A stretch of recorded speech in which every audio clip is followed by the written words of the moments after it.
Hello everyone, my name is Taylor. And I'm Kelly. And we are the co-hosts of Jumping Bomb Audio, the podcast all about Joshi Pro Wrestling here on the Voices of Wrestling Podcast Network. Every other Monday, we are with you talking about the biggest news in Joshi, along with show reviews, previews, and much, much more. So if you're new to Joshi or you've been a longtime fan, this is the show for you. We've got something for everyone here. So check us out, Jumping Bomb Audio. This podcast is a member of the Voices of Wrestling Podcasting Network. Visit voicesofwrestling.com to hear the rest of our great podcasts, as well as show reviews, columns, opinions, and updates across the world of wrestling.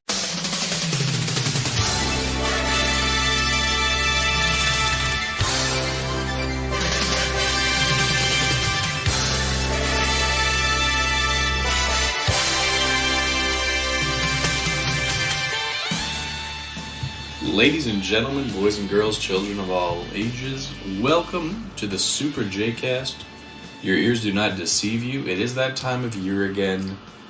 The annual World Tag League Takeover is upon us for the third year in a row. I am Lawrence Corber. I am again joined by my lovely wife, the bilingual bombshell, Evelyn Paiement. Salut, salut! Hey babe, how's it going? Pretty good. It's a great moment of the year, the World Tag League. We're all excited. Let's talk about it. Very excited. We have a couple things we need to touch on first and foremost.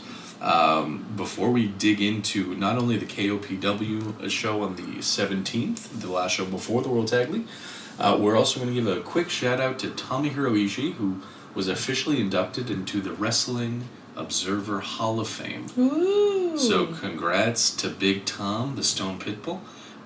There was a big debate about whether or not he was worthy of getting into this Hall of Fame. I hear it. I always find it weird when they put people in the Hall of Fame that are still competing. Okay, you think like it should be a conversation till after a career is completed. Yes.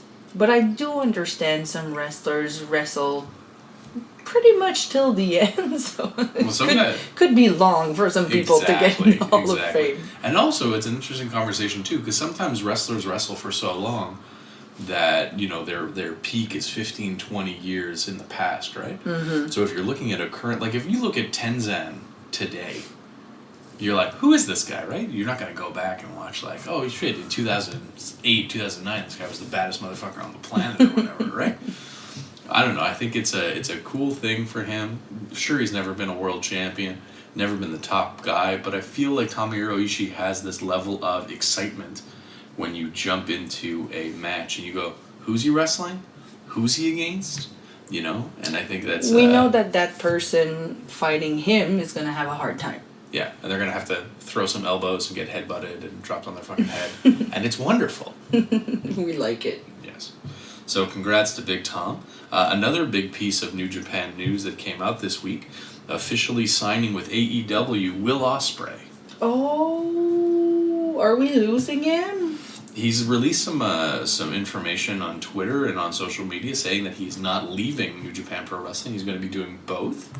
So maybe it's a situation where he's going to be going back and forth. That's great, though. Which is something I would like to see. Which he's doing already, but I guess that is just the ratio is going to be switched. Instead of doing more New Japan, less AEW, it's going to be more AEW and less New Japan. I really don't want him to get lost in the roster of AEW. He's on a right path. I mean, he's been doing very big matches whenever he's there in AEW. Right. But yes. We have the perfect example of Jay White. The start of Jay White's career in AEW was a little rough, you know? Yeah, I mean, not featured as a top guy out of the gate. I feel like his most recent story with MJF has been kind of disappointing in terms of what we know Jay White is capable of. I know we were at a certain level of fatigue with Jay White. But to see him, you know, losing to MJF, who's already wrestled once in the evening and is hobbling around on one leg, is not really, I guess, what we were all imagining for Jay White. I have to say that his last match in the new tournament that they're having was pretty cool. So that's he defeated Roosh. Yeah, I feel like we're gonna see him very victorious into that new round robin. How do they call it? The Continental Challenge? Classic. Yeah, or as New Japan's will call it, the G3. The G3 may be a climax, possibly blue balls. Yeah, I hear a lot of people, what is that? How is it working? I'm like, dudes, it's like the G1. Please get up to date. The New Japan fans are rolling their eyes like you've never heard of a round robin tournament. What do you mean they all wrestle each other? I don't understand. What do you mean they're not eliminated? He lost. What are you talking about? Yeah, I love it. So yeah, shout out to Jay White on that one. How many times did you say, just give the guy a mic? Just give Jay White a mic. Jay White will carry his own weight if you just give him a live microphone. So that makes me kind of apprehensive to see what they do with Will Ospreay. And I mean, he has had a crazy year. Obviously, fighting Jericho in Wembley at All In. You and I were lucky enough to see him live. We saw Omega Ospreay 2 in Toronto for the Forbidden Door, which was a hell of a time. Yes, I wanted to come back on that. I wanted to share the joy with you guys of us having the privilege to go to Toronto and see live the Forbidden Door show 2023. Oh my God, what an experience. Incredible. I mean, just being there and being able to clap for our New Japan champions and our New Japan favorites live in front of us, sing their songs. I was going crazy. I lost my voice on the first show because we went to both shows. There was a Collision the night show before, that yes. was the night before, and then the Forbidden Door the next day. I literally lost my voice. And it was funny because you would see a lot of AEW fan at the Collision show being like, who? Why is she screaming like that? And I'm just going crazy. It's ELP! It's El Fantasma!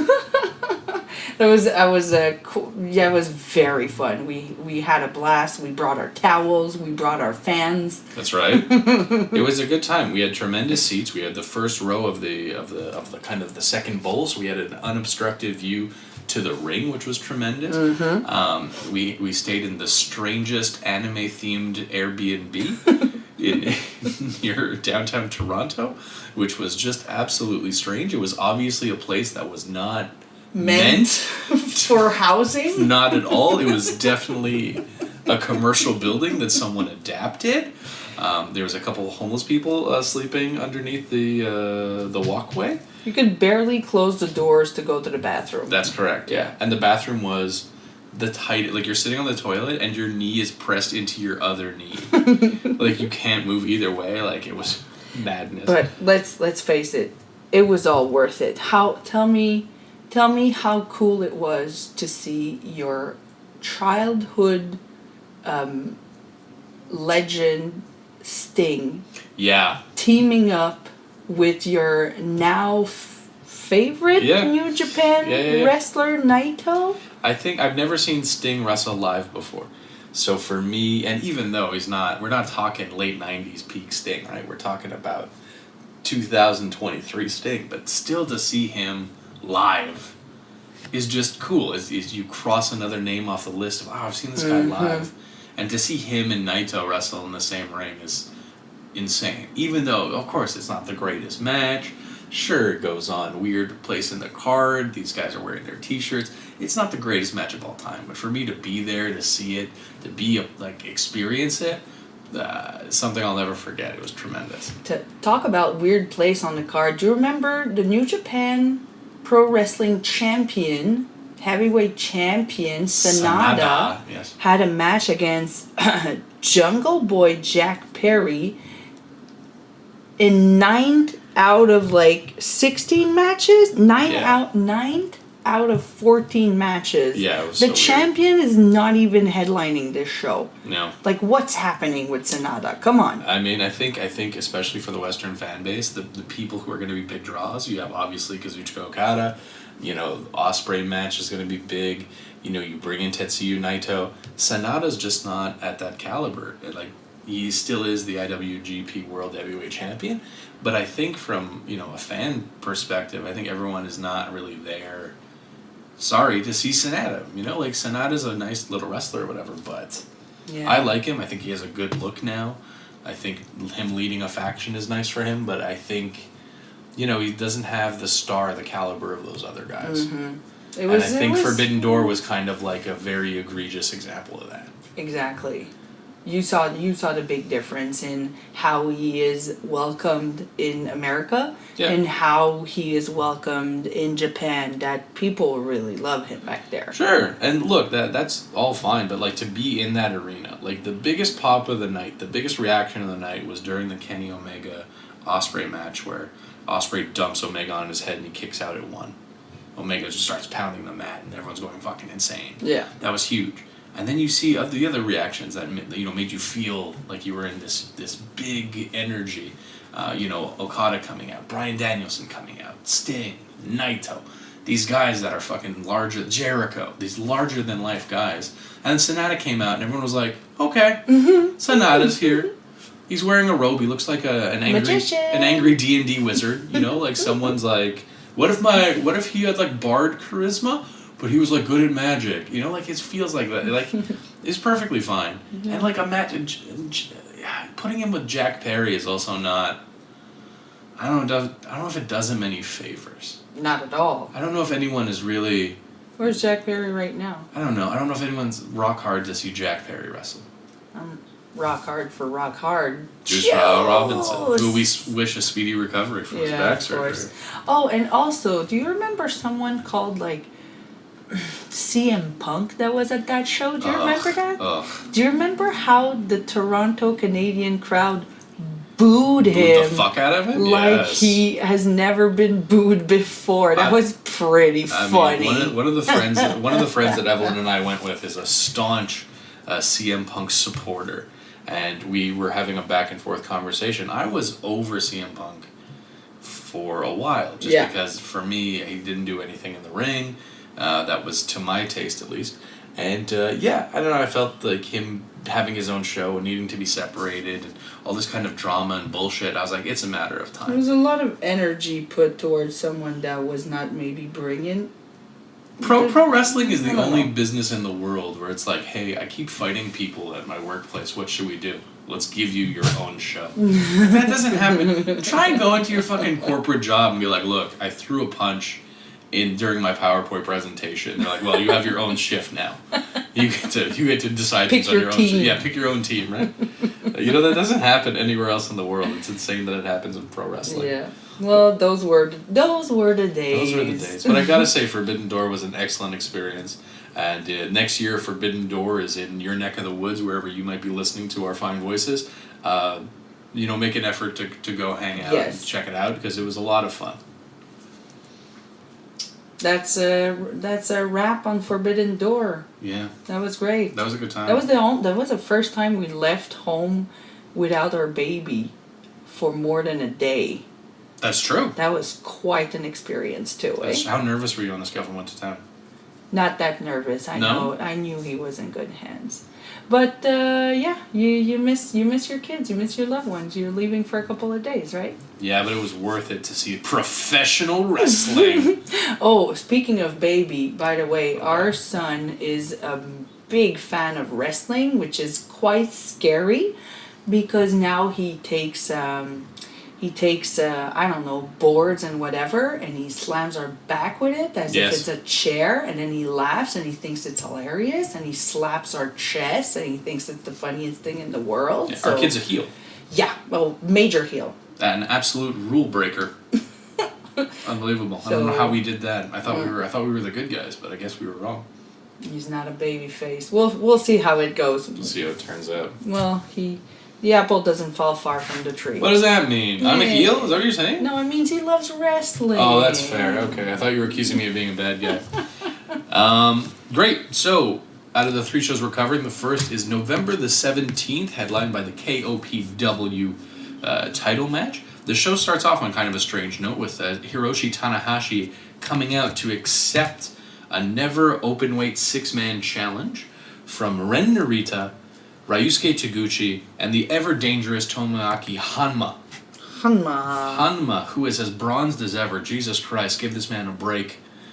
He's so dark. So dark. Gotta love him. Chocolate. After that, our match that kicks us off is the New Japan Dad Squad fighting Oscar Lubey, Bolton Oleg, and Yuto Nakashima.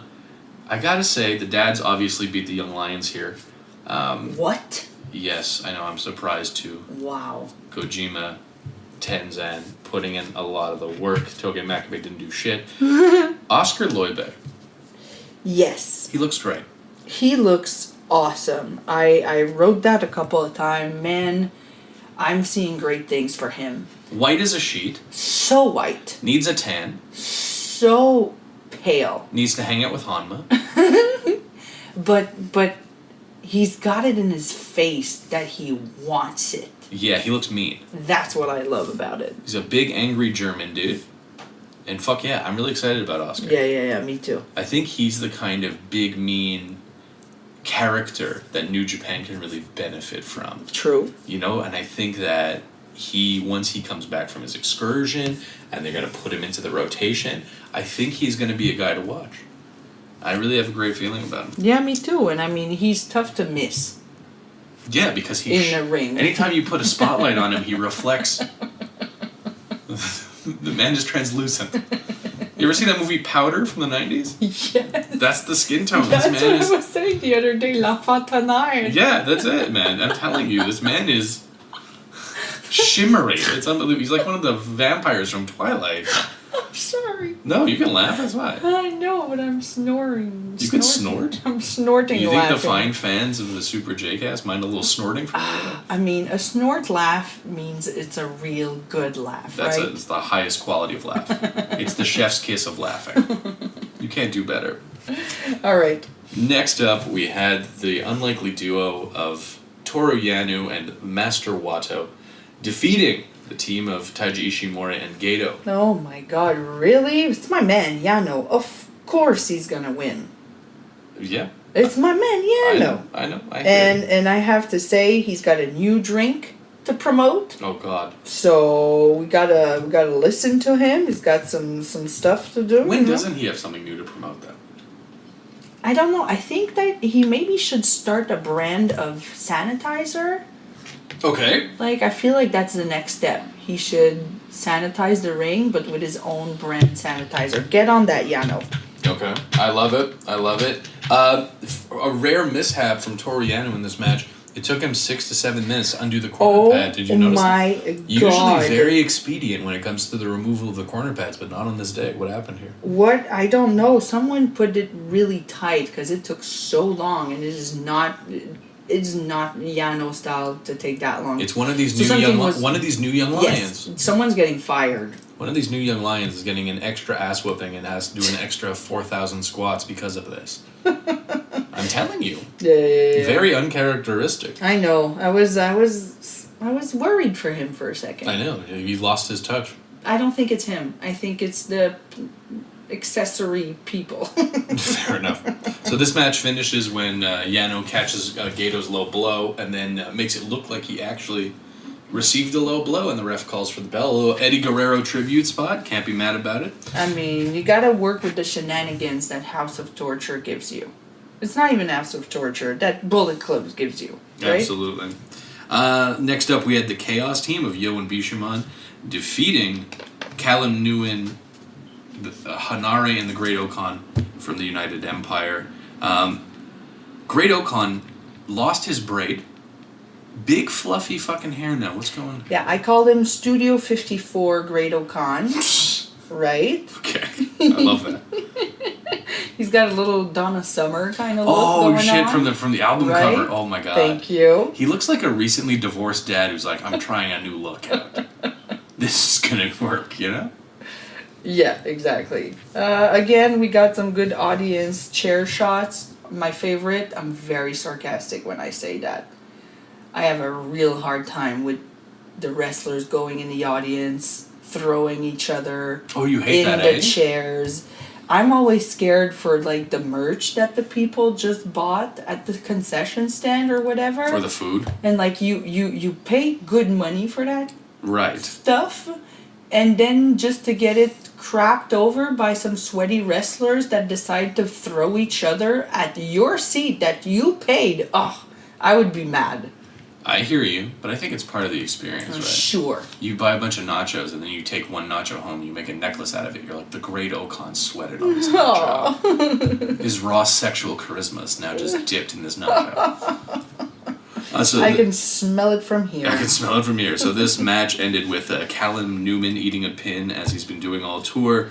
From the Shoto from Bifamon. I have to say, I liked him. He's looking great all these matches. He reminds me of like a Zack Sabre Jr. kind of character. Okay. Little cocky white boy, very quick. Yes. You know, attitude. Not Oscar Loibe levels of pale, but no. Slightly more pigmented. Yeah. But he's got some kind of moves like Zack brings, and Well, definitely the speed is there, the agility.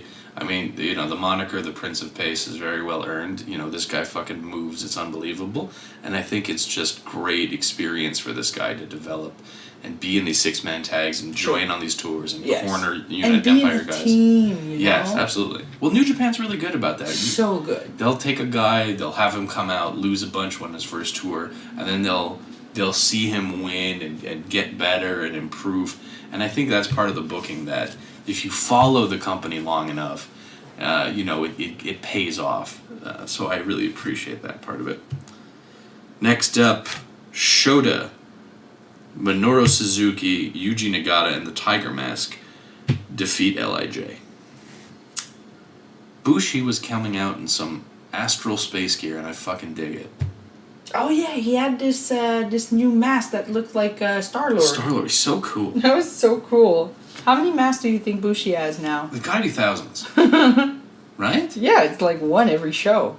I know, and you know what's crazy is I've seen Bushi in so many nothing 8-man tags in the middle of wherever in Japan, and he always brings some fucking cool mask. He never mails it in.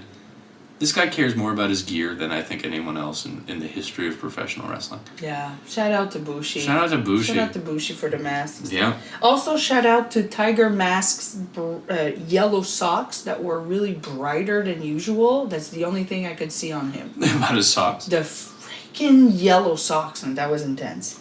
And then one of my notes, which I think we have to talk about, it just says 2 words. It says Suji fucks.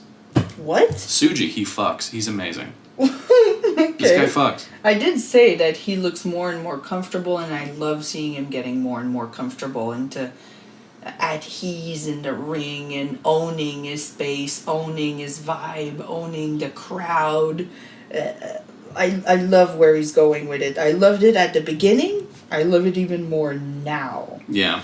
And also at some point you could see Tsuji and Shingo doing some tag team stuff. Well, I think that's the biggest disappointment. They were just rubbing it in, right? Yeah, I think. Look, they put the KOPW or not the KOPW. I apologize. The Never Openweight Championship on Shingo Takagi, and he is slated for a defense at the Tokyo Dome against Tama Tonga, which is fine.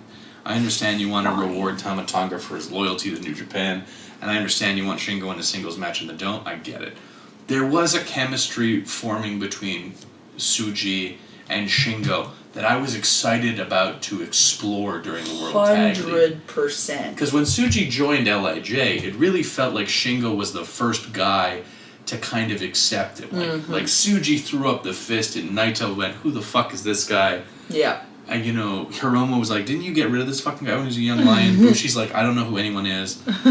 Titan is like, am I in the country? And then Shingo was like, no, give this guy a chance. And then, it felt like they were always shoulder to shoulder. Yes. They had similar gear. Yes. They just looked like they were fitting together as a unit. And I felt like this is something I was looking forward to. I was so excited for to World see them Tag two League together. And then it's like, oh, no, he's a singles champion, so we're going to bring in some sexy pirate. You're like, what? Sorry, what?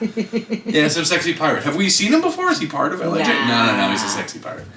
And I'm sure we're going to touch on Xander Kan Jr. later in the conversation. We will. But Tsuji just oozes this charisma. And when you look at him in context against guys like Ren Narita, Shota Umino, and now Yuya, all these guys who have come back, Tsuji just has this fucking aura. Mm-hmm. And there's something about him that I just love watching, and I am just so excited about the future for this guy. Because he already feels like he's been there for years. Yeah.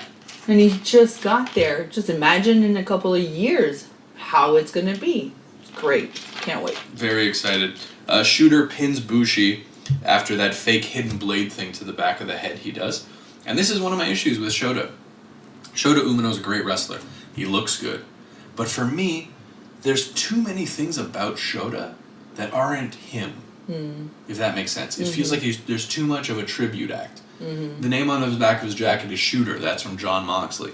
His finisher's from the Death Rider. That's, also from Jon Moxley. His gear it's looks just Jon Moxley. Okay, but his gear looks like... His entrance is Jon Moxley. Sure. His gear looks like Tanahashi. You Yeah, know what okay. I mean?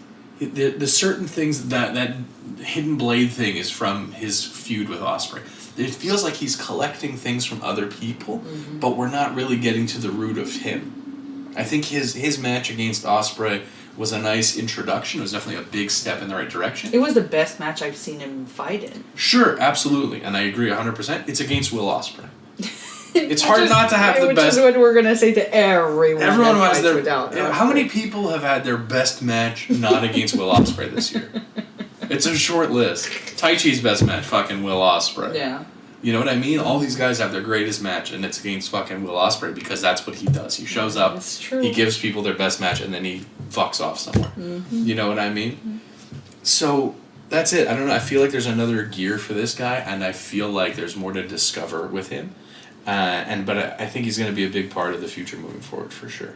Yeah, of course. The fans are already at his feet. I don't know if you've seen the fans the women in Japan. The ladies. They are going berserk when he's near them. The floor is slick. He just like taps their plastic stick with his plastic the glowy stick. sticks. Oh the my glow God. Sticks, Yeah, and that's it. They lose it. Yeah. And then they're the crying. kids too, jumping up and down, getting a little bracelet. Woof. This guy's a stud. And that's why they had to put him with the vacuum of charisma, Ren Narita. Either way. The next match, House of Torture versus Just 5 Guys. Look, if you're having a hard time sleeping, this is for you. Just five guys. And the rest of the song. That's it. One of them's the world champ. And then there's four more guys. I think that's it. Yep, that's it. I think Just 5 Guys looks like a mess in terms of like a unit, just because there's no kind of consistency between the 5 of them. I think that Yuya coming in Just 5 Guys was badly needed.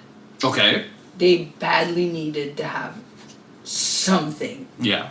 And the only thing that they had was like a lost Taichi that keeps on looking around like, I need something, I need someone. He tried to grab onto Sanada. Sanada, okay, he's there. And then Yuya comes in, and I'm like, yes, okay, finally this team can breathe a little bit, represent something, and have a little energy. I don't know, have a little legitimacy too. Absolutely. He's doing good. I mean, Yuya, it looks like Flash McQueen, The red and the yellow? The red and the flames. What's a heat storm? Explain a heat storm to me.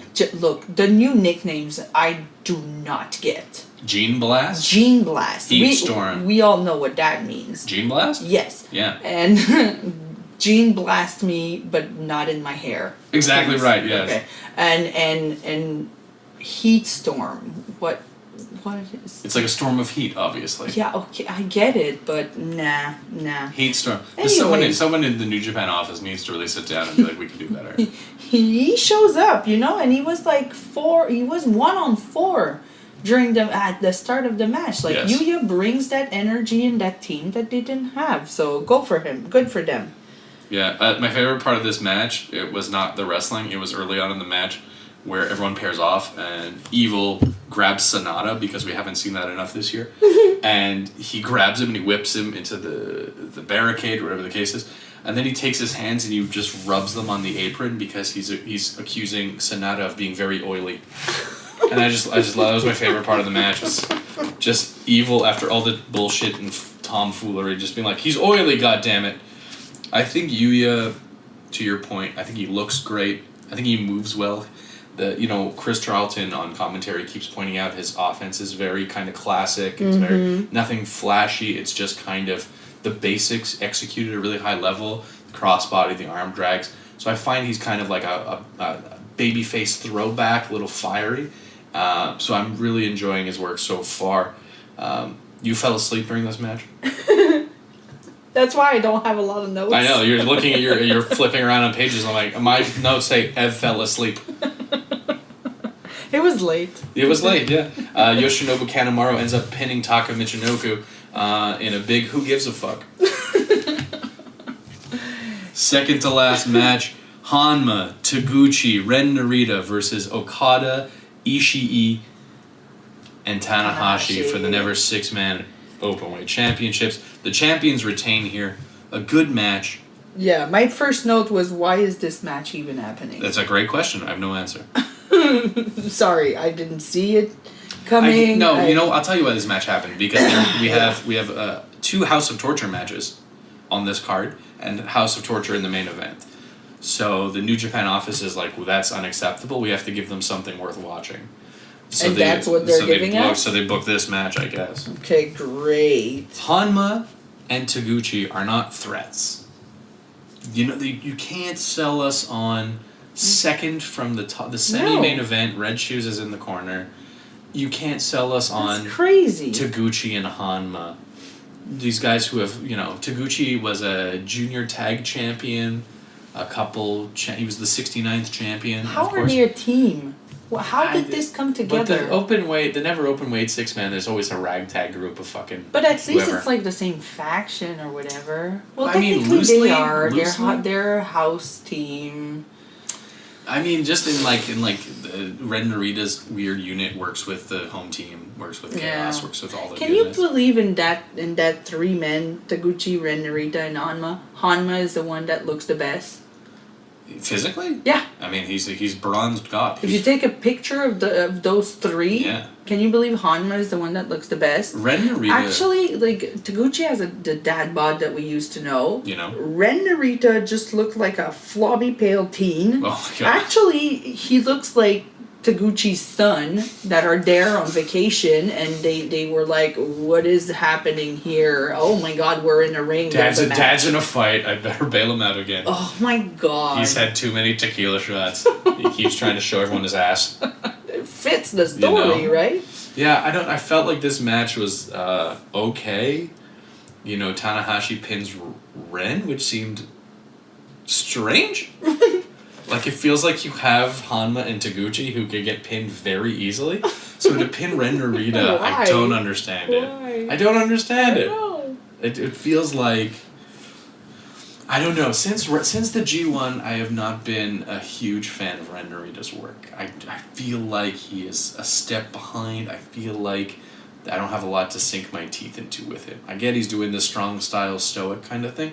But there's a disconnect for me. He's so boring. Yeah. Oh my God, just get a stripe of color in your hair or something. Man, I am bored to death. He looks like a young lion that never got out of this young lion phase. Like, let it go, man. Yeah. You grew up. Time to move out of the house. Time to move out. Yeah, exactly. He's the son of strong style. Yeah, go to your room. Go to your room. It's in the basement. It's in the basement. And the main event, Sho versus Taichi for the KOPW Provisional 2023 Championship. Taichi regaining his title after a match that I think never ended. Actually, it was oh my a God, million it years was long. So long. Just the rules. What are those rules? You told me that the audience voted for those rules? I don't know if the audience still votes for the rules. That's my understanding for KOPW they do. I'm sure someone is screaming at their device right now, being like, this is what happened. So Yoshinobu Kanemaru was the ref. Why? Because rules. Taichi had several moves banned, most notably the Black Mephisto and all of his signature offense. Sho had moves that he never used once banned, like the Phoenix Splash and the double rotation shooting star press, which is hilarious in a vacuum. but the fact that it's House of Torture nonsense. If you've ever seen a wrestling match ever with a crooked referee, it is playing these hits. Oh, I'm counting fast when it's my guy. Oh, I'm counting slow when it's the other guy. So predictable. Oh, I'm counting the count out fast when it's for my guy. I'm counting the count out really slow when it's the band moves. Yeah. The unconsidered tap out. Yeah. The blind tap show is tapping out. Not seeing the wrench. Yeah, he doesn't see it. Doesn't see the wrench. Something in my eye. Oh my god. And also, of course, we can't have a House of Torture match without the entire faction trotting their fucking faces out there to just waddle around the ring and do the same bullshit every match, every time. Mm-hmm. I had a glimmer of hope when Kanemaru added to this faction that there was going to be some new shtick, some new material. But sadly, it is the same trash over and over and over again. But Kanemaru did bring some legitimacy to that team. This is how poorly the House of Torture looks. It's crazy, right? Joe has... So first of all, his title reign is no defenses. So he has a crooked ref. He has all of his dumb fuck friends out there to help him out. And he still loses. He still and band moves. Taichi can't even use his finisher. Still loses. Still fucking loses. Why? Why do we have to do this? Why is this a main event? Why are we subjecting people to this? Oh, it was so bad. It's time to move on from the... I know Joel might be a fan, but the House of Torture experiment, it's been over 3 years now. It started in the New Japan Cup of 2020. We're done. Well, they just added a new member. It's not done. We're done. Hit them all with lightning. Well, Kevin Kelly tried to sell them to us for so many years, and I don't know. No, Kevin Kelly was on commentary. Was very much against them. Said this is bad. No, he really tried at first. No, he said this is trash. I don't like this on commentary. Anyways, the only thing that I thought was good is that we saw Taichi's new gear. Well, yeah. If there's a silver lining, it's that Taichi wore some purple. Yeah, he matches with Sanada now. He looks like a druid. That's another thing about this faction. You said religious master villain. Did I? Yeah. That's hilarious. Should have written that down. Like in an anime, you have a religious master that's a villain. I am here on the behest of the king. Looks like that. The purity police. I think they all need to figure out a color scheme. Yuya's in red. Taichi's mostly in black, sometimes in purple. Taka's in blue. Sanada's doing his own fucking thing. They don't look like a team. Well, they're going for bluish purple now.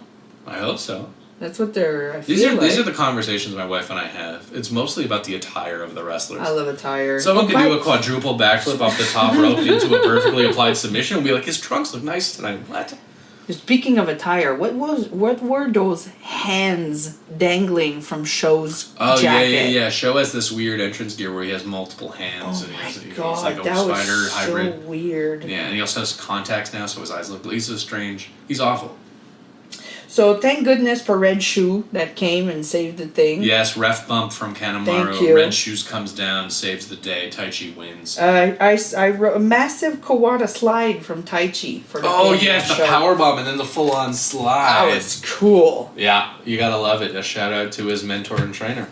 Yeah. So that's it. Wraps it up. Good job, Taichi. We're very, very happy that this belt is now off of Sho. Until next month when they probably are going to continue this feud. So we're going to move on to November 20th, the first night of the World Tag League. Woo! A-block action from Kurikan Hall.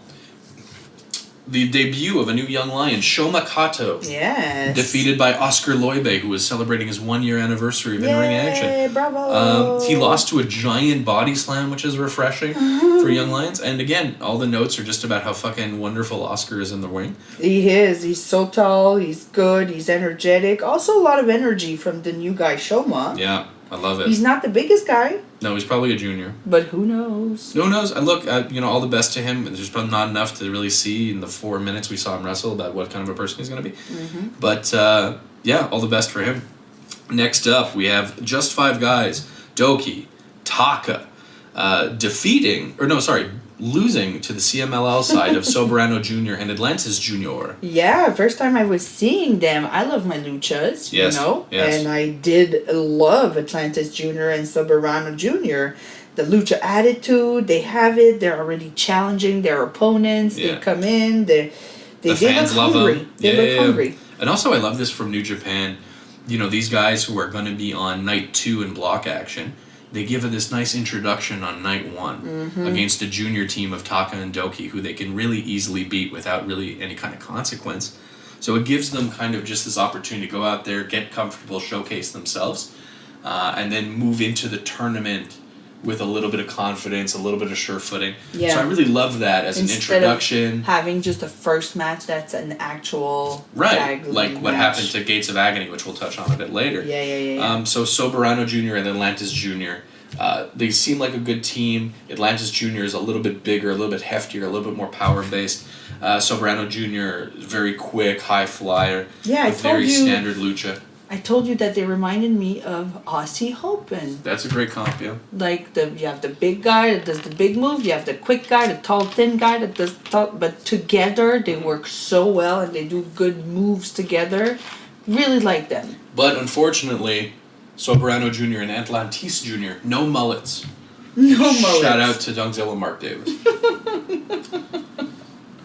Yes, so I think it was a great way to introduce the CMLL wrestlers. So I was really happy with that. Next up, the team of Lance Archer, Alex Zane, Minoru Suzuki, and Yuji Nagata versus the Bullet Club of Jack Bonza? Jack Bonza. Bad Luck Fale, Gato, and Taiji Ishimori. I love them. Yeah. I am excited for Monster Sauce. I love them. They will be fun to watch for sure. It was funny to see also Suzuki and Nagata already fighting. The tournament has not even started for them. They're already fighting. Pissed off at each other. It's hilarious. Alex Zane, Chris Charlton was talking about this on commentary. Alex Zane has his own combo at Taco Bell. Yeah. You can order an Alex Zane combo. It's crazy. These are levels of fame that I aspire to. I don't care what I do in life. If I get a Taco Bell combo... No, I want a poutine named after me somewhere. Well, that's because we're from Quebec. That's very regional. Yeah. Yeah. Yeah. Fair enough. If you're within the sound of our voice and you don't know what poutine is, look it up. It's worth it. I noticed that Fale was sweaty before the bell rang. Why is he in this tournament? There's so many guys we could have had. We could have had West Coast Wrecking Crew. We could have had Young Lions. They need people to lose. Okay, and you think Fale and Jack Bonza, that's what they do? The Red Commander, Jack Bonza? 100%. Fair enough. Bonza looks fine. In this first match, he was okay. Yeah. He's, I don't know, it feels like he's going to probably take some time to acclimate to the New Japan style coming in from Australia. I'm sure it's a nice opportunity for him. So we're going to see how he does throughout the tournament. Not too much to sink your teeth into in this match. Nagata taps out Gato. And, we move on with our night. LIJ, Bushi, Tsuji, and Sandokan Jr. Sandokan. Versus just 5 guys. This is the match where Bushi had the Star-Lord mask. And then Taichi, Yuya, and Sanada were the just 5 guys. It's true. Sandokan Jr. I immediately liked. Me too. Where did they find this guy? CMLL. Wow. So I was originally, we did talk about the disappointment of not being Shingo. Yes. But Sandokan Jr. is super fun. Just from the moment he stepped into the ring, this guy is dressed like a fucking pirate. Mm-hmm. He's snarling at people. It's funny. The ref tries to pat him down, and this guy's ready to fight the ref. And that for me is already enough of a character thing, a fun thing, where I'm like, oh, I'm gonna like this guy. Yeah, he's got a good playfulness that is also fitting well with Tsuji. Yeah. With his Cheshire grin. Cheshire cat grin, absolutely. I thought Chris Charlton on commentary was excellent on this match. I think he set up in a big way the continuing rivalry of Yota Tsuji and Yuya. I think he touched on the fact that they debuted on the same day, they went on an excursion, their last match was the same day, and he really highlighted the fact of what was going on, which was Yuya Uemura, who's usually smiling and kissing babies and waving and shaking hands and shit. When he sees Tsuji, he gets this serious mean fucking look on his face because this guy he does not like. So I think in this match, Chris Charlton really really highlighted that in an important way, where if you're listening to the commentary and you see what's happening, I think it really heightens the experience. So I thought that was really, really good. Yuya pins Bushi here and makes a little eye contact with Yota Tsuji to sell their match the following night. Yuya has wonderful hair. Oh my god, I wrote the same thing. Is it not tremendous? He has magnificent mane. Mane is the right word. Fuck, yeah. This man has a beautiful, this man is like, I know Just Five Guys has recently done a shampoo commercial, but Yuya wasn't in the faction, so you guys need to redo that commercial with Yuya. Did they? Yeah. Who's got good hair in that faction? Doki. Oh, yeah, okay, true. Doki has, like, Lucy Liu hair. Like, it's just thick and black. And it's funny, because Just Five Guys sounds exactly like Just for Men. Yeah, that was the first joke. Yeah, especially when it was Just Four Guys. Yeah, exactly. Yeah. It's Just for Men. Or also Five Guys the Burgers, but never mind. Never mind. It's just so Taka can sell all that merch. Yuya has the best hair in the game right now. Shout out to Yuya. Moving on, next match. ELP, Hikuleo, and Jado, the Gorillas of Destiny, versus Bishamon and Yo. ELP and Hikuleo have a very cool new shirt. Yes, there was this cute little T-shirt exchange at the beginning of the match. Yeah, like a soccer match. Yes, which was very cute. Yep. And I have to say, I would be so happy if I was Yo, because that T-shirt from ELP and Hikuleo is my favorite T-shirt that I've seen so far. It is so cool. Yo decided to wrestle the entire match wearing the Gorillas of Destiny shirt, which is very kind of him. It was fine. It was kind of a match where, guys in a 6-man tag going through the motions on the undercard. ELP pins Yo after a CR2. Again, perfectly perfunctory match. It's fine. ELP is really trying to find his footing as a good guy, still interacting with the crowd. They're going to be facing Bishamon in the main event of night 2, so it's to build to that. I think the Gorillas of Destiny, I don't have a lot of use for Tongaloa. Tama Tonga continually going after the Never Openweight Championship. It feels stale to me. I think ELP and Hikuleo are a fun team that you can sink your teeth into.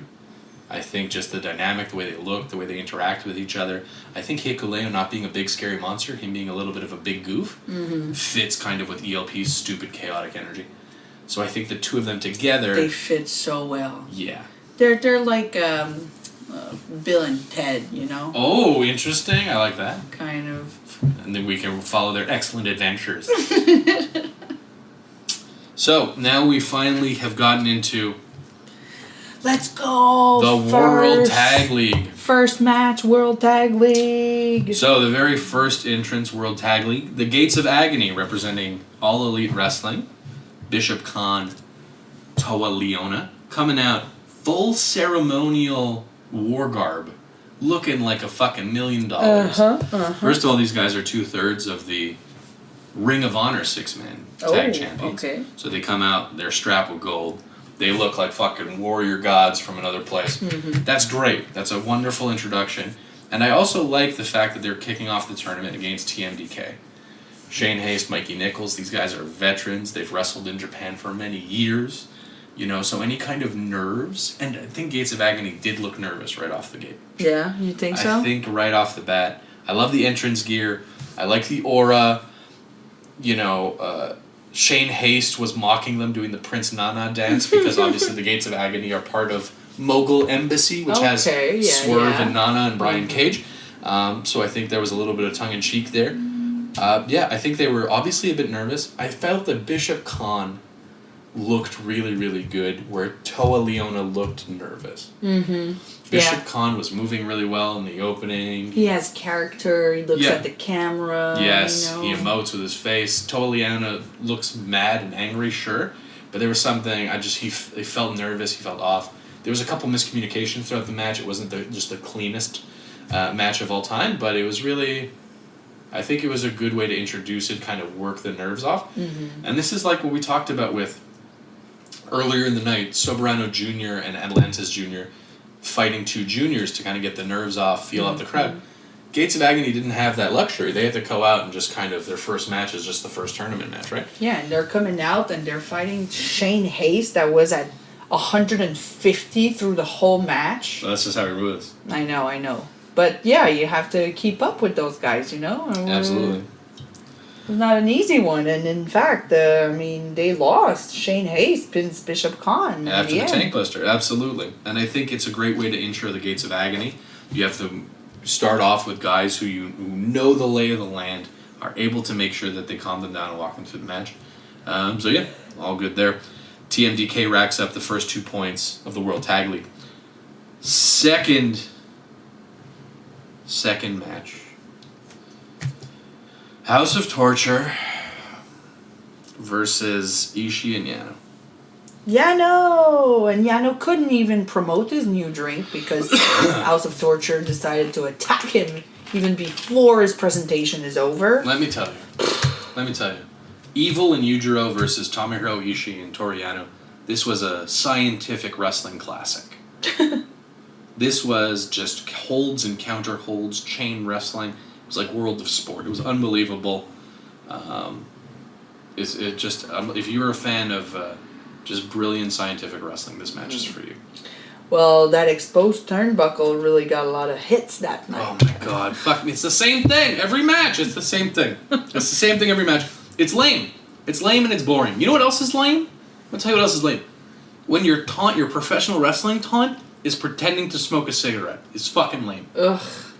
You know what's worse than smoking? We're over. Pretending to smoke. Yeah, we're over cigarettes. Come on. No, but even if you smoke, like people who smoke, no smoking's bad, but now you're pretending to smoke.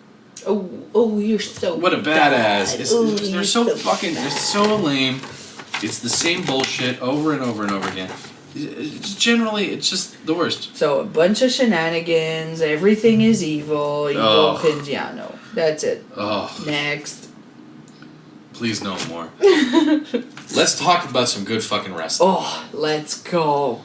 This one was a good one. We had War Dogs, Alex Coughlin and Gabe Kidd versus Kaito Kiyomiya and Ryohei Hoihira. I have such a hard time. You know a tongue twister? Yes. His name is my tongue twister. Unique New York. Ryohei. Red leather, yellow leather. Unique New York. New York unique. Rohoi. Rohei. Rowboat eyewash. Hoiwa. Rowboat eyewash. So. What a fucking match, though. What a match. I mean, right at the start, so much adrenaline and testosterone. Well, and you know what I love is the fucking storytelling here. So Gabe Kidd and Kaito Kiyomiya were at each other's throats during the G1. They ended up going to a double count out because they were brawling and they had just the most fuck you energy. And it was tremendous. And that energy carried over to this tag match. So they came out and they just wanted each other's blood. Oh, yeah. And this match started off aggressive, mean. They beat the fuck out of each other. And it never let up. At no point. They just get harder and harder. The whole way. That's the kind of match I want to have 5 of them in every show. Absolutely. Absolutely. So these guys worked their asses off. They were beating the hell out of each other. And we were thinking, okay, so Gabe and Kaito Kiyomiya are definitely going to have these kind of interactions. How are Alex Coughlin and Oiwa going to interact? And they're like, no, us too. My guy hates your guy, so fuck you. And they just beat the fuck out of each other too. It was tremendous. The slaps raining on every man, beautiful bridges, Coughlin flying out of nowhere. And I like these two, Kidd and Coughlin. I mean, they look like a team. They feel like a team. Yeah. They work as a team. They look so good. Yeah, they're always barking at each other. Tag me, do this, blah, blah, blah. They look fucking mean and tough. Like for me, when you reset the Bullet Club, these are the guys I care about. I don't give a shit about Taiji Ishimori, Bad Luck Fale, Gato, Kenta. I don't give a fuck. These are my guys. The War Dogs, and then fucking Connors and Maloney. These are the guys who I give a shit about. These are the guys who look fucking mean. Is it going to take some time for them to develop into full-fledged character? Are they a little one-note now? Yeah, sure, they're a little one-note right now. But I feel like the more reps they get, the more they explore the characters, the more they connect with the audience. 100%. The more that they deepen their bag of tricks, right? Yeah. Coughlin hasn't been wrestling that long. No? Coughlin has not been wrestling that long. So these guys really have a lot of upside. And I think if you allow them to fucking work and just continue to push them and continue to put them in spots where they can shine, I think that's a great opportunity for these guys. Mm-hmm. I'm really, really good on these guys. I think they're a big deal. There was so much good outside of the ring action in that match. And absolutely. That's actually how it ended. I mean, Kaito jumps in the ring at 19. And Kid and Coughlin gets counted out. Absolutely. And I think that's also a good finish because it calls back to what happened during the G1. It definitely protects the War Dogs from eating a pin. Yes. And it continues this rivalry between them. That's it. It's not over. Yeah. And they're pissed off and they kept fighting after the bell. They kept going after each other. There was every young lion under the sun was there to fucking break it up. It was great. It felt like a big fight. And it was such a palate cleanser from the House of Torture bullshit. You're like, let's get this every match. Let's get this. Yeah. Kaito Kiyomiya's But I understand you cannot have that every match. Understood. For me, Kaito Kiyomiya is in an interesting spot. He came in during the G1. He had a horrible record. His whole story and arc was taking Oiwa under his wing. And the new GHC World Heavyweight Champion, Kano, has been quoted as saying, in terms of Pro Wrestling Noah, if Kiyomiya doesn't produce results in the World Tag League, not to come back to Noah. Oof. So I don't really understand what Noah is doing with Kiyomiya. Like, they're not really setting this guy up for success. So it's really strange. Oiwa has this awful dye in his hair. The little it looks like blonde a bowl. under bowl. It's so fucking... Who let him do this? Someone talk to these new guys who are on excursion. Check the names. Oiwa's going to come back and it's going to be like Jizz Shot. It's going to be like Load Bust. It's going to be awful. Already. It's going to be something awful. It's going to be like Rock Slide. It's going to be some trash thing.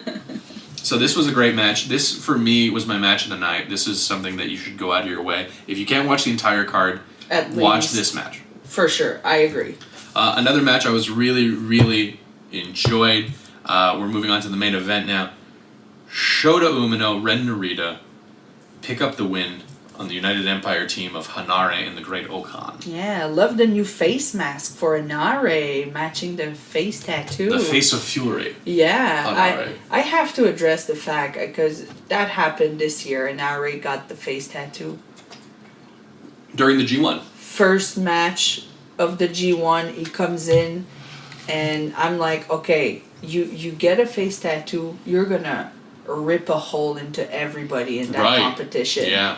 And he lost his face tattoo debut match. I'm like, you couldn't even give him a freaking win when he's debuting a face tattoo. And I don't know if you noticed, but Inari has no other tattoos. So he went from virgin skin to put me down on my face from ear to ear. By the way, go on top of the nose. His upper lip?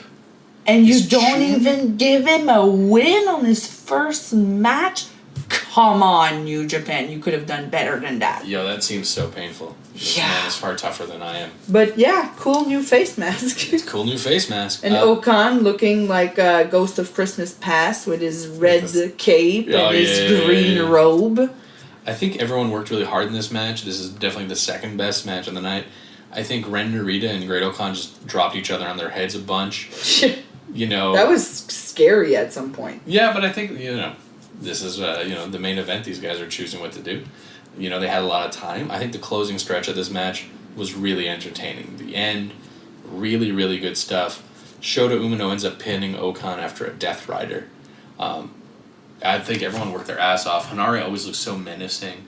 Strikes. He does. It's like he's fucking hurting people. Yeah. It's amazing. I love Okan and Nare getting more and more into the team vibe. Yeah, absolutely. I know Okan probably misses Jeff Cobb a lot. Who doesn't? I miss Jeff Cobb.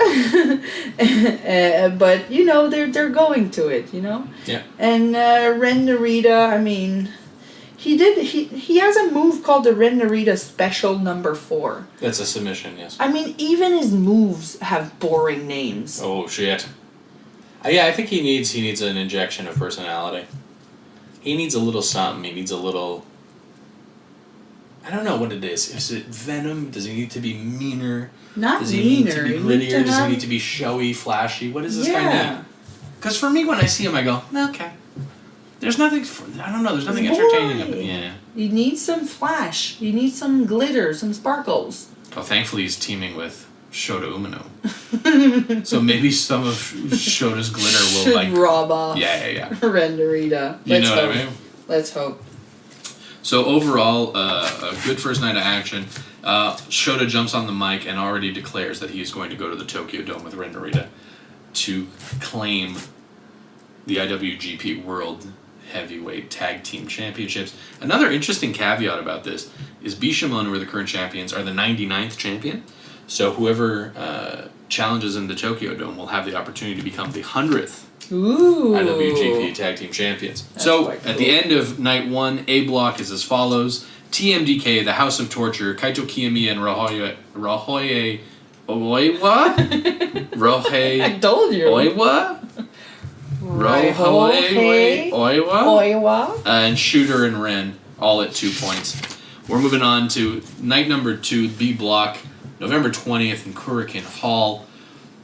We have the debut of another young lion, Katsuya Murashima. Welcome in the ring. Welcome to the team, bud. Katsuya. Apparently he has a mixed martial art background. He showed up heavily bruised. Yeah. And he was defeated in several minutes by Yuto Nakashima.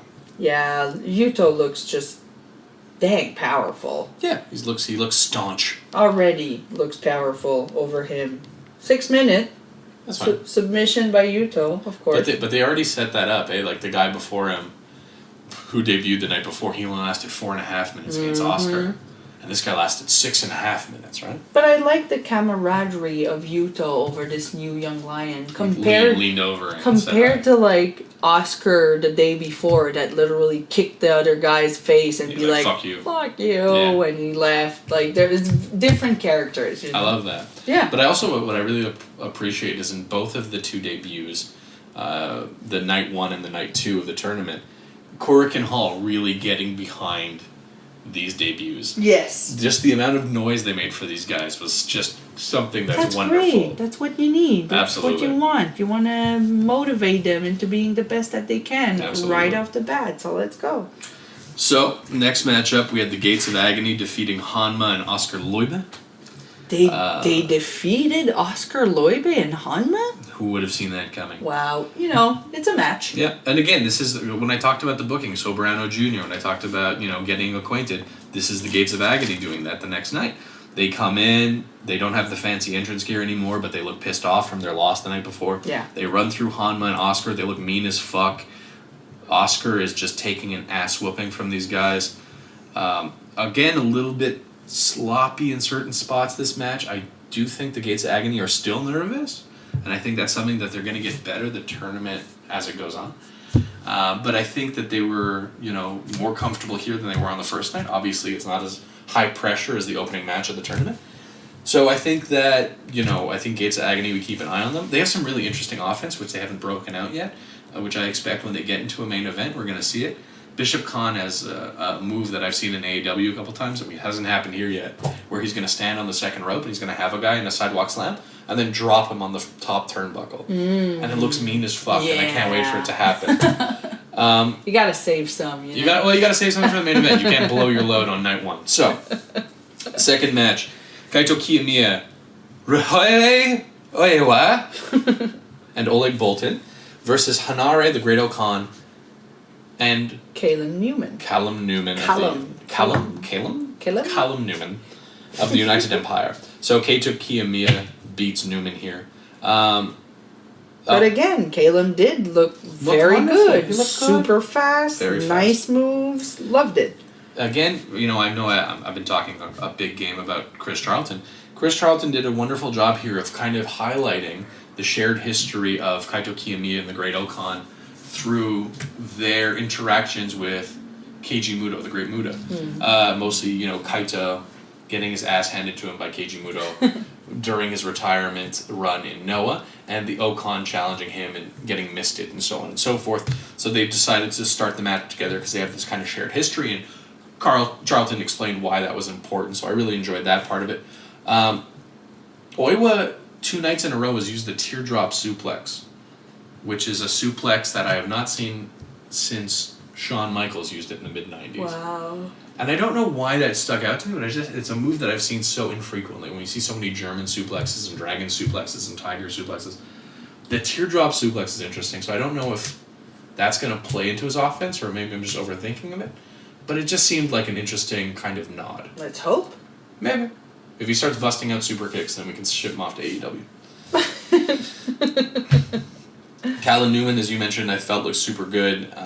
He ate a Shining Wizard to get beat here, but I think he, again, the speed was always on display. Yeah. It looks like he's fitting in with the United Empire. He sits on the apron when Ocon sits on the guy in the corner.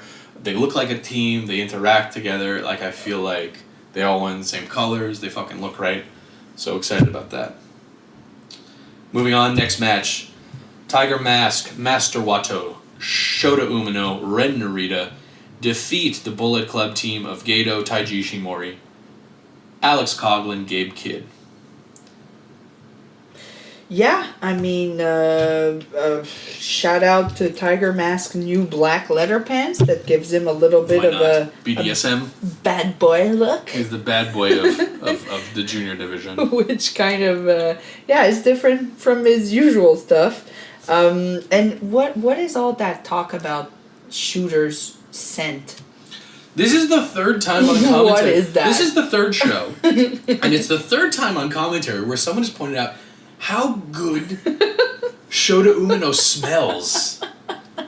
With Hanare clarifying that he smells like Dr. Pepper? What? What the fuck are we talking about? I don't know, but it seems to be something special, and I hope one day I will experience it, You want to smell Shota Umino? I can't take you to wrestling shows anymore. We went to go see New Japan in Lowell, Massachusetts, and you winked at Sonata. This is LIJ Sonata. Sonata winked at me. I'll whip his ass. I think I've threatened him on this podcast before. Oddly enough, you did. I've told this story. I'm repeating myself now like an old man. Wato taps out Gedo with Vindaval. Otherwise, really just a straight up match to set up the next night of Shota and Ren versus Kid and Alex. Kid and Alex Coughlin here not wearing their Bullet Club gear, wearing their old black. Everybody was wearing black in that Everyone match. was wearing black, but they weren't wearing their Bullet Club gear, which is bizarre to me. I guess it wasn't clean or whatever. They wear them last night, so I guess they just couldn't do the laundry in time, whatever the case was. Again, Narita, his towels and his t-shirt look boring. Like everything. He's the son of Strong Style. Looks boring. It's all black and white. Yeah. There's nothing. It's just his name. Yeah. That's it. Yeah, but there's some guys who that's been successful for, but I don't think that's for him. Moving on. Finally, some tournament action. No, not yet. Not yet. Oh. House of Torture. Fuck. The team of TMDK, Shane Haste, Mikey Nichols, and Ichiban's sweet boy, Kosei Fujita. Versus evil Yujiro Dick Togo. The only thing that was interested or good in this match was Fujita. Yeah, Fujita's great. Ichiban's sweet boy. He's the sweetest boy. Let's go. I think I found out a way to enjoy the House of Torture matches. I think if you skip the introductions, and then you skip what happens after the bell, and you don't watch the match, it's fine. Okay, yeah, we should try that. Yeah, okay. I think that's fine. So, Evil wins. Yay. And that's it. Yeah. Anyway. Poor Habe, timekeeper. Yeah, That's such a big hit in that match. Every time, bigger than usual. He's been doing this for years, Evil, knocking this fucking guy over. And you know what? Why? Is there a payoff to this? Is Abe going to jump the railing and beat the fuck out of him or cost him a match? Never. No, they keep doing the same shit. There's no payoff to any of this. No, it never goes anywhere, it never changes, never evolves, never becomes a story. They just continually do the same shit. If I was, say I'm in a unit, right? I'm the sixth guy and just six guys. We get done, we're finishing our hair commercial, and I go, hey, Taich, Sonata, Doki, I have an idea. How about whoever has a match, they go out first, and then all of us hang out with steel chairs. And then we beat the fuck out of the House of Torture, and then we're done. And then we just let them have a match. How does no unit just fucking attack these guys and beat them into a pulp yet? It makes no sense. It makes no sense. If we have dog cages matches and handcuff matches, beat these men into oblivion. And it's not as if they have the skills to retaliate that much. No, they're all trash. Let's be honest. Dick to go. Now finally, night 2 of block action in the World Tag League 2023. Finally. Minoru Suzuki, Yuji Nagata, defeated by the CMLL team of Atlantis Junior and Soberano Junior. Woo-hoo! Atlantis Junior and Soberano Junior come out in matching gear and color, which for Evelyn and me is a big plus. We love our matching gear on tag teams. Yes, and I have to say, big shout out to Soberano Jr.'s Elvis style one-piece suit with glitter. Doesn't it look amazing? It was so good. Right? Oh my god, it looked so good. Viva Las Vegas, Soberano. Las Vegas. You wore it better than Max Verstappen, I'll tell you that much. I think it was a good match. I think it was a good way to highlight the CMLL team. I think them picking up a win over Nagata and Suzuki makes sense. We had Soberano get a desperation crucifix pin on Suzuki. And I think they did a good job of showcasing these guys' talent. I think they got a lot of good offense in. I think you see how these guys are going to work throughout their matches. And I think these guys are going to be matches that you watch. These guys they look like they're there to work. They look like they're there to leave an impression. I'm really looking forward to the rest of the tournament from these two guys. Me too. I can't wait for them to fight like a very energetic team like them. Like, it's going to be crazy. I mean, when they're going to be against like a Monster Sauce? A Monster Sauce team. It's or a Yuya Taichi? Yeah. Or ELP Hikuleo? Oof. You know what I mean? There's a lot of teams I want to see them, Exactly. lock up with. Bring them on. This is a good tournament. I understand we're talking shit about House of Torture and the Rogue Army and stuff, but this is a good tournament. Yeah. Would I love there to be a couple substitutions? Yes. But I think on the whole they did a good job of booking this tournament. I like the 2 blocks. I like the 16 teams. I think that, you're never going to have exactly what you want from a New Japan tournament. There's always going to be a couple fucking dorks that you wish weren't in the tournament. But I think as far as tag tournaments go, this has been the most compelling lineup in a long time. And I think that's really exciting. Yeah, I like it too. So the CMLL side of Atlantis Jr. and Soberano Jr. walk away with 2 points. Next up, maybe my favorite team, Monster Sauce. Lance Archer, Alex Zane. I told you, from the get-go. Defeat the Rogue Army. I love them. Lance is hilarious. There's no young lion around the ring when he comes out. He was mad. So he's mad, and he goes backstage to try to find a young lion so he can beat them up, just for fun, I love it. I love the attitude. It's so funny. Does he have a new back tattoo every time we see him? I think his back tattoo, it's a magical ink that just takes over more of his body. This man I like Lance Archer. He's a huge man. I've seen him in arenas. He's been incredibly kind to me. This man has awful tattoos. Yeah, well, awful. It's growing. He's from Texas. It's growing. Also, can I say these two have a fucking incredible entrance video? They have a song. They have a Monster Sauce and they also have them. They have like a kaiju video where there's some woman be like, "Oh no, it's Monster Sauce," and they're like knocking over like buildings and shit. Come on, that's tremendous. They're so fun. I love that. I love that he had to hunt down young lions to hurt. I love the Godzilla intro video. I like that Lance Archer will choke slam Alex Zane onto his opponents to prove a point. I wrote the same thing. I that. think it's hilarious the fact that one of their tag moves is for Archer to choke slam Zane into an opponent. Why not? It's so good. I love it. I think that Jack Bonza, who's doing his first tournament match here, sadly gets completely overshadowed by Zane and Archer. Yeah, but he's teaming with Bad Luck Fale. It's tough. It's going to be a team that's going to take the hits and going to take the no points. Yeah. He had some good. He had a cool submission move he did in the middle of the match. He had a nice modified bow and arrow. Yes, he did. Like that. There was some big boy meat slapping throughout this whole match. No, he worked really hard. Absolutely. Exactly. Yep. I give him props for that. It's not going to be easy for him, and right now he's doing a good job at supporting the team. Sure, absolutely. So Monster Sauce takes their first 2 points. Next up, Yuya and Taichi defeat the team of Tsuji and Zandokan Jr. Oof. Heat Storm versus Gene Blast. They're really going at it from the start of the match. A tale as old as time. They don't even care about the tag. I love it. They're just whatever. Well, Chris Charlton built it on commentary the day before, and then they got into the ring, and Tsuji is kind of being playful and fuck around because he pinned Yuya the last time they were in a tag match together and threw him out of the ring like a piece of trash. And Yuya wants his fucking blood. Yuya's like, get in the ring, you fuck. Stop smiling, I'm gonna beat the fuck out of you. And Tsuji's like, do you want the pirate? Do you want the sexy pirate? And Yuya's like, you stand here, Gene Blast. And he's like, sorry, Heat Storm. Have this sexy pirate. And his sexy pirate's like, yar, I have an eye patch. And Yuya's like, this is unacceptable. Zandokan Jr. worked a lot in that match. He looked great. I feel like he did 3/4 of everything. And I'm so happy because this was a great. It looks great. Again, a great way to showcase him. That's true. He did have a match against Taichi. Apparently, beat the shit out of Taichi. The scars on his chest. 2 days ago, and the scars on his chest.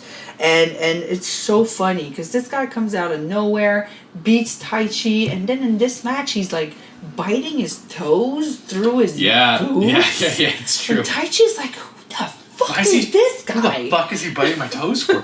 But I think Tsuji and Yuya, like I think Shota's doing well, but I think Yuya has like passed. I know we've been ragging on Ren Narita, but even a guy like Yuya came back and immediately is showing more fire, more energy, more charisma, right? Tellement. 100%. Tsuji has all these little details that are lovely. Like, Tsuji will drag Yuya into the fucking crowd, beat the shit out of him, walk away, and then, like, take the time to, like, gently close the gate and lock it behind him. Just a little dick move. And then he'll look right into the camera and have this giant smile, and you're like, this guy fucking gets it, man. All these little moments that get picked up, all these energetic things, you're like, this guy's a fucking stud. Yeah. And I know that, I love it. And I feel like this is a feud that's going to continue. They're going to pick up. Yuya hasn't had a G1 yet. This feud is going to go on forever. For the next 20 years. Well, just think about it. Look at the last... So when you had the big Okada title reign, right? For a big period of time, you had a very tight amount of world champions. You had Okada, AJ Styles, fucking Naito, Kenny Omega. You know what I mean? Until 2020, where it kind of opened up a bit more, and guys like Ospreay, Shingo, picked up their title. Evil for the first wins. Jay White. Jay White had won in that group. So that you can have a really competitive title picture with 4 or 5 really good heavyweights. So if you think about Tsuji, Tsuji, Shooter, Ren, Yuya, and then a Gabe Kidd. Those 5 guys could carry the next 10 years of story. That's it. Then you know what I mean? Someone else brings in, Kaito Kiyomiya comes in for a couple months, he gets a couple shots. They could build out this amount of time. And it doesn't take this many guys. And I'm ready for it. Yeah, absolutely. I'm already ready for it. Yeah. I can just imagine how good it's going to get. I'm excited. And, if you saw the Tsuji matches, you saw Shooter versus Ospreay, these guys do have the skill to pull it off. These guys absolutely have the skill. Yeah. And I think this match is kind of it's a little amuse-bouche of what's going to happen later, Yeah. Taichi beats Zandokan Jr. here with a Black Mephisto. He's chopping the fuck out of everybody. They're beating the hell out of each other. Zandokan Jr., big chops, biting toes. He did this backdrop into a pile driver thing that he just, did, what looked to be a normal backdrop and then spun on his heels and dropped somebody in a pile driver. And I was like, fuck yeah. Fuck yeah. Oh, also... They had this... Zandokan Jr. worked his ass off in this match. I know you mentioned it before. They had this thing where Yuya was on the outside. Tsuji put him on the railing and held him there. Yes. And then Zandokan dove through the ropes like a suicide dive and then landed like a splash while Yuya was lying on the top of the railing. On the railing. What the fuck? Jesus Christ. That looked so painful. I felt it in my balls and ribs on the couch in Montreal. I was like, why? I felt it in your balls too. And ribs. Oh. So yeah, no, a wonderful match. I think a tremendous introduction to Sandokan Jr. Just 5 guys picks up 2 points. And good for them too. Taichi deserved it. He got beaten up by the guy before, so it was time for him to win, you know? Absolutely. I think it was a tremendous match. And the fact that Taichi pinned Sandokan means that there's still no Yuya Tsuji winner. Well, Yuya hasn't had a singles match yet. That's it. He's only been in tag matches, right? So like, Tsuji came back and immediately like Sonata 1-on-1, right? And he's had a bunch of singles matches and he hasn't been particularly successful. So I feel like they're keeping Yuya for something. Mm-hmm. Is his first singles match going to be the New Japan Cup? We don't know yet. So I think they're keeping tight to the vest, and I think it's smart that they didn't let all these guys come back exactly at the same time. True. So having Yuya hang around in Impact for a couple more days. Yeah. Just a month or two longer. Let them really offset and let him come back after the G1. You're setting them up at different paces so you can kind of pace the storytelling. So I think that was a very, very clever thing. I agree. Moving on to the main event. Champs versus champs. Something's gotta give. We got Bishamon, which is the perfect Pokemon, by the way. Yep. Right? It evolves. Bishamon versus God, Gorillas of Destiny. So Yoshihashi and Goto versus ELP and Ikaleo. What'd you think? I think that was a great match. Mm-hmm. Because I love ELP and Ikaleo. Right. I've been an ELP fan for a long time. You know about that. You have the shirt. I have ELP as my daddy shirt. Yeah. I mean, this Canadian sweet boy I'm on his side since the boot gate. Since boot gate, yeah, since the loaded boot. Since the loaded boot gate. And also ELP are my initials, so having an ELP as my daddy t-shirt made a lot of sense for me. So, yeah, I'm all for him, and I think he's great with Ikaleo. Loved the new robe that Goto came out in. They have new gear. Bishamon has new gear, yeah, all white. Oh, Goto looked so good. I was so happy for him. And Yoshihashi, on the other hand, what the hell was that? That looks like an old, the cleaning boards?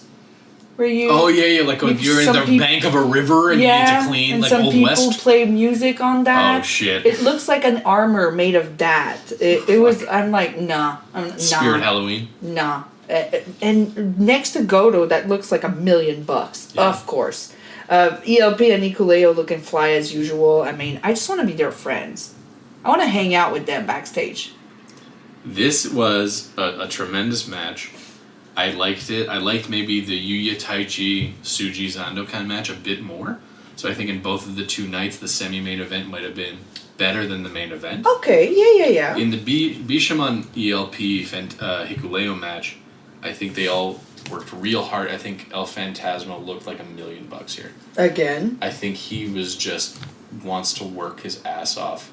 I think he has something to prove. I think for him, this tournament is a big opportunity for him. Yes. I am so happy for him after being shunned from Bullet Club for having convictions and not going with the new guy. And I felt bad for him. The fact that he was alone, he was trying to find himself. And then he found this new family.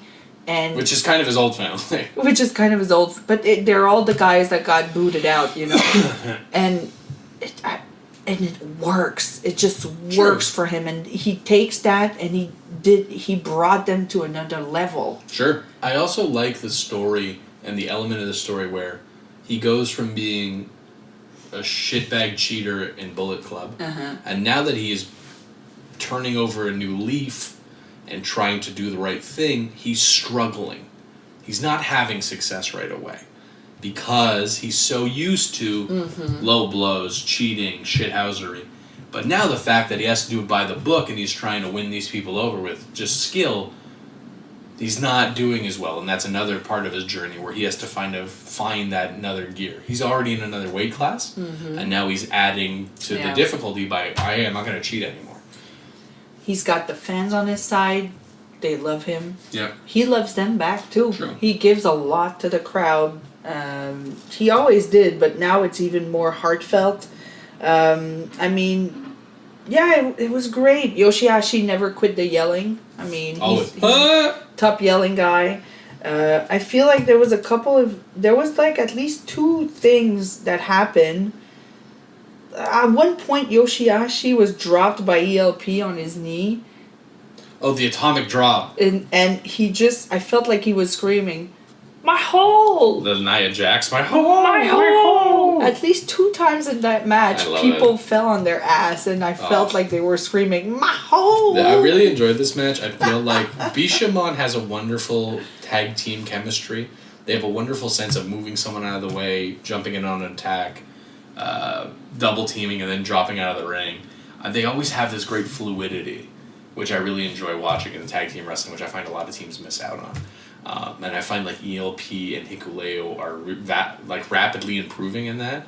A little bit of a surprise here, ELP and Hikuleo walking away with the win. I know. I felt like it needed to happen though. Interesting. If someone is going to beat Bishamon to get that point, yes, to beat them in the end, yeah, it's got to be them. So you think this is a positive that shows that they're going far in the tournament? Yes. Okay. I think ELP and Hikuleo, like ELP was saying on the mic, he wants to go to Tokyo Dome. Yeah. I can see it happening. Well, I think the aftermatch was really interesting. You know, Hikuleo just didn't say much. He said, "We are going to win, and we're going to go to the Tokyo Dome," and that was great. And then ELP really just started fucking losing his mind. And then these guys ran into the crowd and started taking pictures with the fans, putting their belt on everyone and wiping their sweat on towels like they're Tanahashi. And just really, and they milked it for like 45 minutes. Like this file could be an hour shorter. But yeah, these guys were just having the best time after their win. And I guess it's true, you beat the tag champs, you're going to celebrate, right? Of course. But I think everyone worked hard. I think it was a really, really good match. I think it was definitely worth checking out. Yeah, it was fun. It was a good night. Good night overall. I think we're having a good start to World Tag League. I think the first 2 nights were very, very good. I'm happy about it. I can't wait to see where it goes next blocks. And yeah, till Wonderful. The end. So, B block is as follows. Soberano Jr., Atlantis Jr., Monster Sauce, Just 5 Guys, and the Gorillas of Destiny, all at 2 points. Babe, before we call it a night. Yeah. Who are your early standouts, World Tag League? Definitely, I said it. ELP Kuleo. Yep. That's my boys. Also, love Monster Sauce. Monster Sauce, let's go. They're probably not going to win, but they're going to go far. I like it. And I do like Atlantis Jr. and Soberano Jr. Yeah. They're bringing something that other people are not bringing. I don't know, I like them. And I also like Zandokan Jr. I love my luchas. I don't know, they're fun. Yeah. Yeah, they were great additions. Fantastic Mania's coming early. Great. So, guys, that's been our coverage. Wait. What? Who are your standouts? I mean, I feel like I'm just going to repeat the things you said more than anything. I thought you were going for Yano and no. And Ishii? Nah, I mean, as much as I love Tomohiro Ishii, this now Hall of Famer, but, for me, it's just like, if you've seen a Yano match, you've seen all the Yano matches. I know it's slander because you love your Yano. But for me, I think the Zandokan Tsuji, I can't get enough Tsuji. I'm a big Tsuji fan. The Soberano Jr. and Atlantis are good, and I feel like they're going to probably get better the more we see them. I'm excited for Gates of Agony. I'm excited for just some fresh matchups. So, yeah, I think it's shaping up to be a very compelling tournament. I think there's a lot of through lines. I think there's a lot of interesting things that could happen here. Let's go. Let's go. Let's go. I want to say shout out to everybody listening to the show today. Yeah. Thanks for sticking out with us. It's always a great pleasure to do the Super J Cast. Shout out to Joel and Damon, of course. Thank you for having us back. Thank you so much, and you guys are doing a great job. I know this year has not been easy for you, but you're there and you're always entertaining, and we love you. And that's it. Wow, what a kiss ass. Merci. Bye, everybody.